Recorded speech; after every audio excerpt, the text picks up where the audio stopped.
Panay ang labas ng Honda lately ng kung ano-anong quirky e-scooters. Andun of course yung Sundiro Honda S07 and nakita nyo na rin yung Muji Honda MS01.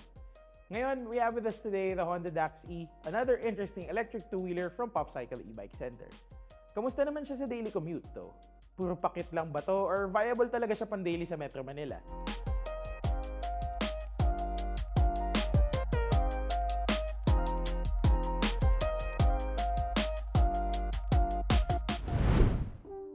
Kung familiar ka sa Dax, then you probably realized by now that this is based directly on Honda's tiny classic motorcycle na actually binibenta pa rin sa neighboring markets like Thailand.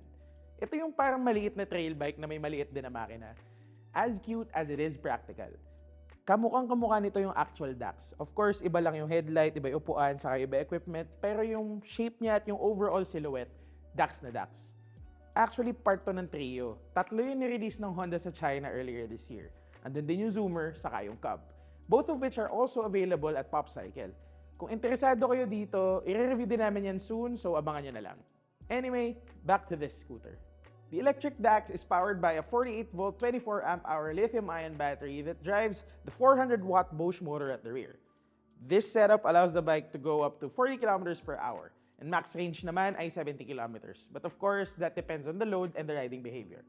Speaking of load naman, this has a maximum capacity of 120 kilograms. Pwede rin pala siyang pedal-operated, pero in this case, nakakalas yung pedal niya.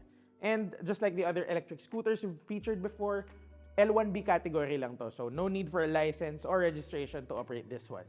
Motorcycle helmet lang, okay na. And pwede rin siya sa bike lanes. Ngayon yung battery naman niya, just like before, nakakalas din to. Charging takes about 6 hours from 0 to full. Tapos you can charge it straight from the e-bike or pwede mong kalasin to para isaksak mo sa outlet. And just like before, ang advice din sa amin is to rest the battery for 30 minutes before and after charging to prolong the lifespan.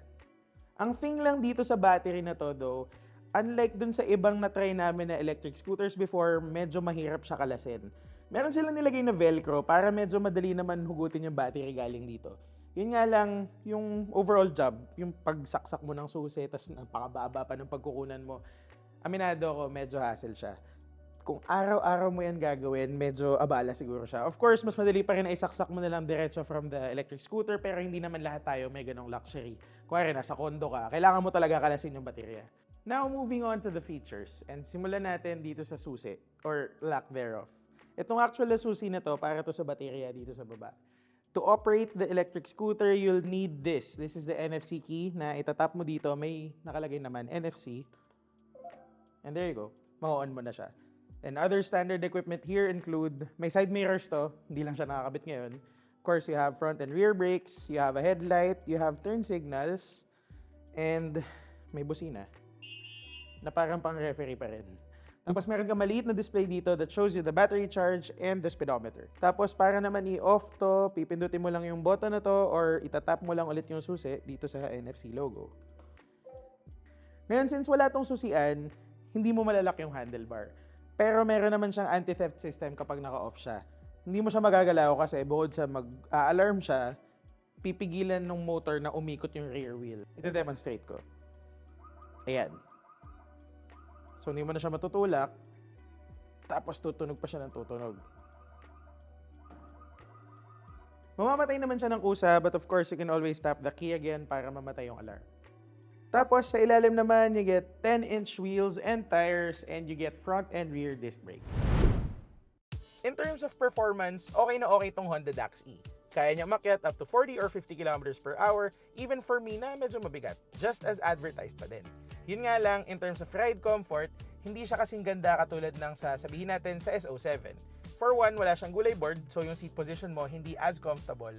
And another, hindi ganun kalambot yung upuan. Tapos, dagdag mo pa na medyo maliit yun. But then again, it's still what you'd expect from an e-bike. Pag may nakita kang lubak dyan, iiwasan mo pa din. And for the most part, you'd still like to be riding on properly paved roads.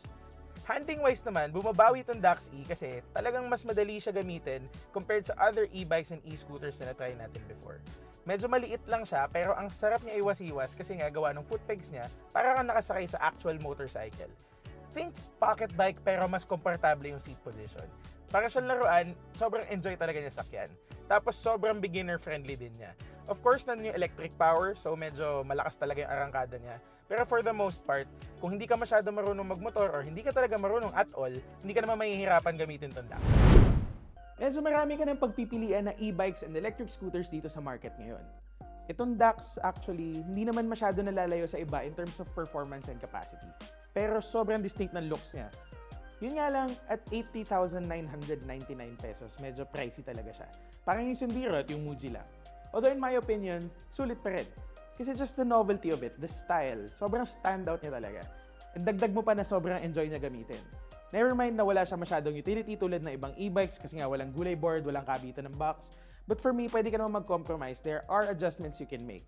As long as it can get you from point A to point B and you're smiling while you're doing so, okay na yun for me. Now, if I were to give this a score, it's a 9 out of 10.